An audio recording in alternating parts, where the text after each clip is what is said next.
اور سنیں حضور نے کیا فرمایا۔ نبی پاک صلی اللہ تعالی علیہ وسلم نے دعا دی، کہا اے اللہ اس آدمی کے چہرے کو چمکتا دمکتا رکھنا۔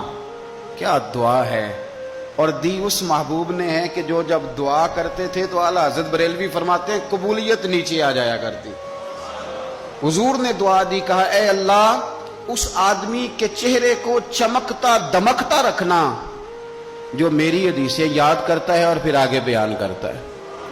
اس کے چہرے کو چمکتا دمکتا رکھنا، یہ رسول پاک صلی اللہ تعالی علیہ وسلم نے دعا دی۔ میرے عزیز، امام بخاری رحمۃ اللہ علیہ کے ایک شاگرد تھے محمد بن عباس، وہ کہتے ہیں مجھے امام بخاری نا حدیثیں لکھوایا کرتے تھے اور میں حدیثیں لکھا کرتا تھا۔ جب آپ حدیث پاک پڑھتے ہیں یا حدیث پاک سنتے ہیں تو کئی دفعہ ایسے ہوتا ہے کہ آپ کوئی واقعہ اچھے طریقے سے پڑھ رہے ہیں حضور کے دور کا صلی اللہ علیہ وسلم، یا سن رہے ہیں، ایسے لگتا ہے کہ وہ منظر آنکھوں کے سامنے گھوم گیا ہے۔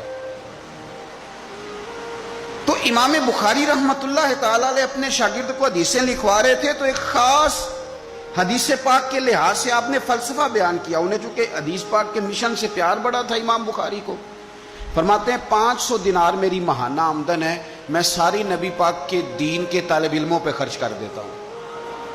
یہ مشن سے پیار ہے۔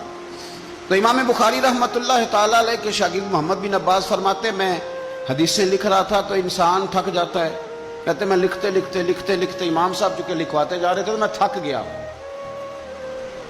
تو امام بخاری رحمۃ اللہ تعالی علیہ نے جب محسوس کیا نا کہ میں کوئی سست ہو گیا ہوں، تھک گیا ہوں، تو فرمانے لگے مجھ سے کہ جو کھیل کود والے لوگ ہیں نا، شاگرد سے کہتے ہیں جو کھیل کود والے لوگ ہیں وہ کھیل کود میں خوش رہتے ہیں، جو تاجر ہیں وہ تجارت میں خوش رہتے ہیں، جو سیاحت کے شوقین ہیں وہ گھومنے پھرنے میں خوش رہتے ہیں۔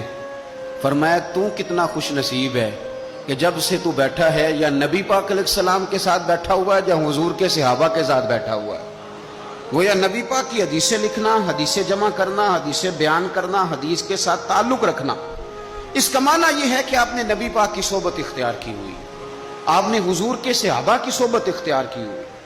حدیث پاک کو یاد رکھیں، حدیثیں اپنے ذہن کے اندر بٹھائیں۔ ایک حدیث پاک میں نبی پاک صلی اللہ علیہ وسلم نے فرمایا جس نے 40 حدیثیں جمع کر کے میری امت تک پہنچائی، اللہ قیامت کے دن اسے علماء کے ساتھ کھڑا فرمائے گا۔ حدیثوں کو یاد رکھیں۔ میرا آپ کو مشورہ ہے کہ رات کو بیٹھ کے لکھیں آپ کو کتنی حدیثیں یاد ہیں، جو یاد ہیں وہ لکھیں، اور حضور صلی اللہ علیہ وسلم کی باتوں کا ذکر کریں۔ کسی شاعر نے ایک جملہ کہا تھا پر بڑے بہترین کہہ دیا، وہ کہنے لگا یا رسول اللہ صلی اللہ علیہ وسلم میری تو بات بن گئی ہے بس تیری بات کرتے کرتے۔